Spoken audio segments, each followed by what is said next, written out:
Ready? Okay, my name is Eddie Gervin. Most people call me Mr. Eddie. This is my lovely wife here. This is Heather.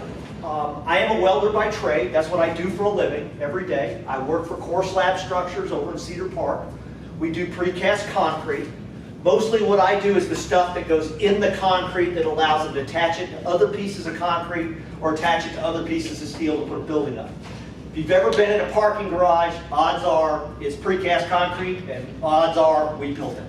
The Serta building, which was down on Burnett Road, which they just tore down, was actually the company I originally started with, Featherlight. That was one of their projects back in the 70s. Featherlight originally started the company in the 1940s, I understand, and was bought out by Core Slab in 1989. And I've been there since November of '87.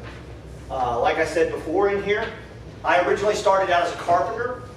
My father was a mechanical engineer. He worked for IBM. He designed ways to test insulators and conductors is really what he did. That's the simplest way to put what my dad did. And he really enjoyed it, and he was really good at it. But my dad worked for his grandfather, who was a carpenter and carpet layer, and his father had a flooring store and cabinet shop.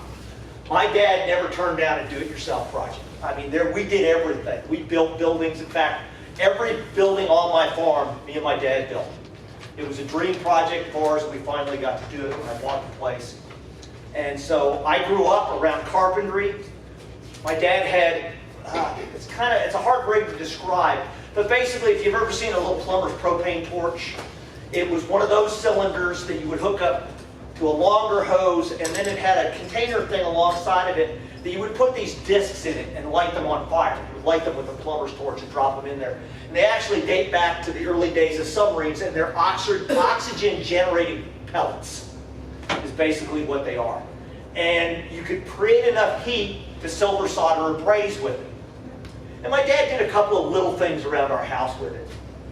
But he never really welded. We didn't have a welding machine. My grandfather had one, did a couple of little things, but I never saw it. But anyway, I was on my first job site in 1969. I was 4 years old. My grandfather was actually remodeling the governor of Pennsylvania's personal kitchen at his personal residence. What I remember most is he had a wonderful Labrador, which I got to play with for like 2 hours. I didn't have a dog at the time, so that was really cool. But I got into construction work, got through high school, got my first job in construction I was about 16 years old, right after I moved to Texas from New York. And there's only two things I've ever wanted to do in my life, and that was construction and firefighting. I became a volunteer fireman at 17 in 1982 and retired this January. And like I said, I got to construction at 16 full time. I am the only of 4 kids that did not go to college. All my other 3 siblings have college degrees. And but this is all I wanted to do. I could have gone to college. I chose not to. And I've always enjoyed it. All right? Sometimes I talk a lot about doing this as a profession, but that's not the only thing we're focused on. We're going to do a lot of little fun things. All right? We are going to weld. I do have multiple different processes. I have the little wire welders. Excuse me, I have the stick welders. My generator rig is out there in the parking lot. If anybody has questions, I'll be glad to answer about them. I can rig up a scratch start TIG rig off of that machine. In fact, I have most of those parts up here. All right? I have a couple of AC welders, stick welders I'm hoping to have working this year. Abby has a little wire welder. I think we have 4 of these, plus Abby's, plus. There's at least one other person that usually shows up. Yeah. Oh, okay, yeah.